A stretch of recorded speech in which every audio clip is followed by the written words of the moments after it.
Sawadee ka! Welcome to Hot Thai Kitchen. So today's video is my ultimate comprehensive guide to one of the most popular dishes, cashew chicken, which many people might think of as a Chinese dish, but in Thailand we also have our version, which is a little bit different. And today I'm going to break it all down, give you all the tips for maximum deliciousness. It will be better than takeout. Let's get started. In Thai, this dish is called Gai Pat Met Mamwang Himapan. Gai means chicken, Pat means to stir fry, and Met Mamwang Himapan is the longest word in the world for cashews. Let's first deal with our gai. First tip for max deliciousness, marinate your chicken. Yes, the sauce is going to be delicious, but the sauce is only on the outside and we want it flavorful inside and out. You can do breast or thighs for this. For chicken thigh, just cut it into bite-sized strips and then we're simply going to marinate it in soy sauce. Just give that a mix and you do this before you start prepping things and it'll be ready to go when you're ready to cook. If you're gonna go with chicken breast, because chicken breast can dry out so easily, you don't wanna cut it too thin, so no thinner than ½ inch would be my suggestion. And in addition to the soy sauce, I'm also going to add a little bit of extra water, and this water is going to get absorbed into the chicken breast along with the soy sauce, acts a little bit like a brine, and it'll help keep the chicken juicy in case you accidentally overcook it. And all that water should get absorbed by the time you're ready to cook. Next, we're going to make the sauce, and I'm using all the brown sauces in a Thai kitchen here, starting with oyster sauce. To this, I'm going to add some soy sauce, a little fish sauce, and a little golden mountain sauce, which is a type of Thai soy sauce that's got a different flavor. If you can't find it, substitute Maggi seasoning would work or just use more fish sauce. And all these sauces contribute to a complex flavor. I'm going to add some toasted sesame oil, a little sugar, and finally, the most important thing, Thai chili paste.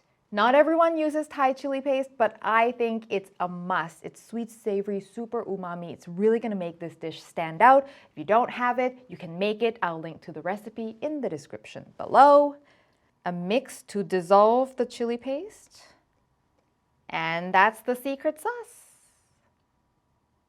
Finally, we're going to organize our mise en place, which is just a fancy term for all of our prep. On plate A, we've got garlic and onions. On plate B, we've got bell pepper. 3 colors is the classic way it's done in Thailand. You don't have to have 3, but you should have a green because green has a grassier note that's different from the sweeter, juicy reds and yellows. And then finally, in bowl C, we've got green onions and roasted cashews. Here's my best kept secret when it comes to roasted cashews. So, we all buy these pre-roasted cashews from the store, but they're not really roasted to my standards. They're kind of like blonde roasted, but I want dark roasted. So what I do is I roast them further. I just put them on a baking sheet and bake them at 350 for 8 to 10 minutes, and then they'll come out darker, nuttier, more flavorful, and crunchier. There, the secret to why my cashews always taste better is out.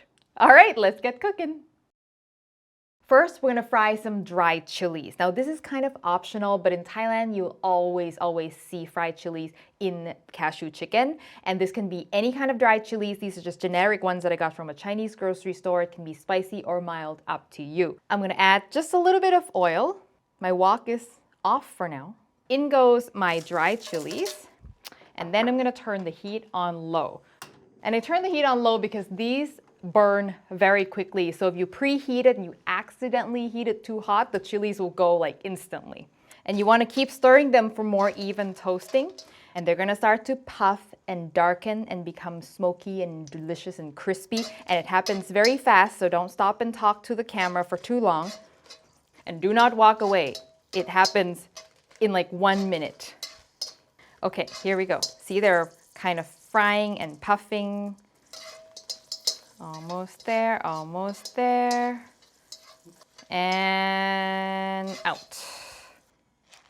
There we go. It should be sort of a dark maroon, almost black. That's how you get nice, crispy. And turn off the heat right away because your pan's gonna start to go crazy.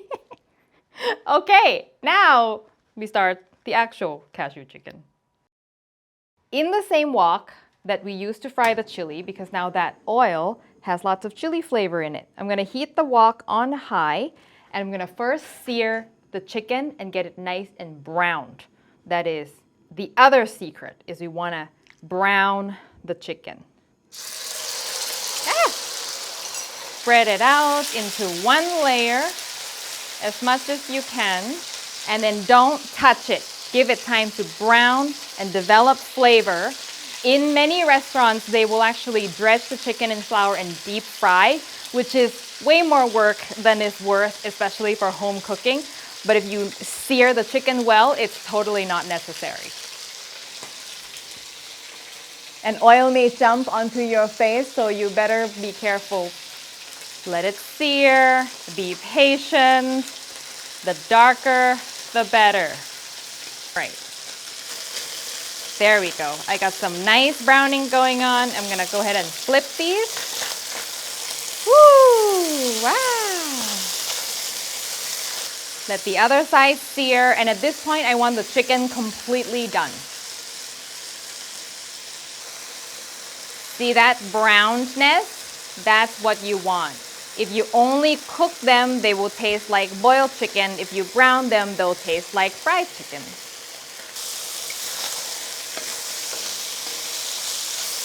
Okay, I'm happy with that. I'm gonna turn this off. We're gonna take it out, leaving all the oil in the wok. Nice. Okay, so that's setting aside. And in the same wok, I'm gonna go in with my chopped garlic. And I don't turn the heat back on right now, just in case the wok is super, super hot from frying chicken and burn the garlic. So it's always a safety measure. Turn the heat on to sort of medium now, medium to medium high. When you're frying garlic, you don't want to go too hot and then they'll burn. Scrape any stuck chicken bits. That is extra deliciousness. And now the garlic is frying in chicken fat also.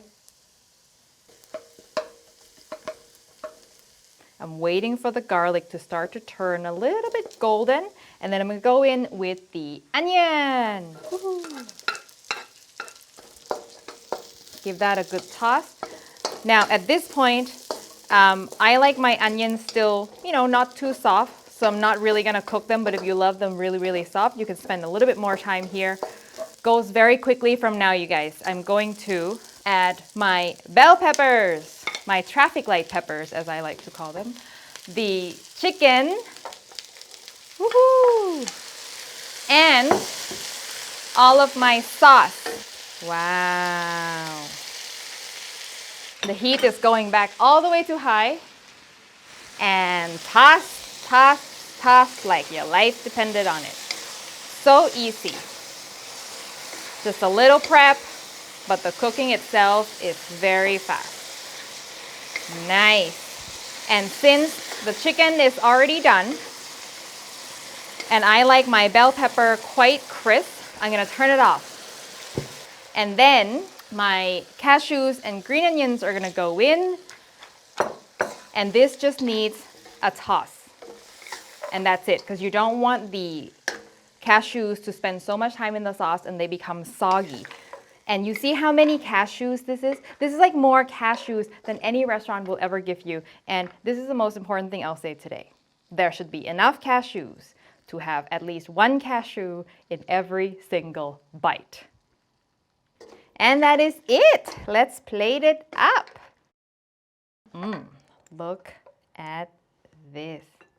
That looks so good. Better than any takeout. Cashew chicken in my family is a very, very important dish because it is my husband's absolute favorite dish. Even before he met me, he was going to his local Thai place and this is what he would always get. And so it's one that I make often and it's one I've put a lot of thought into how to maximize its deliciousness. Let's taste it. With rice, of course. Oh, I forgot the chilies. Chilies. You want to put the chilies on top as garnish and also that they remain crispy. This is what happens with things that need to go in the last minute. I always forget them. Add as many as you want because it doesn't really affect the flavor of the actual dish. And then I will show you now how to tackle it So if you wanted to eat the chili, because it's crunchy, you can easily just break it like that and then mix it into your bite. And it's actually a good trick if you have like a family with different spice tolerances. That chili paste, you can smell it.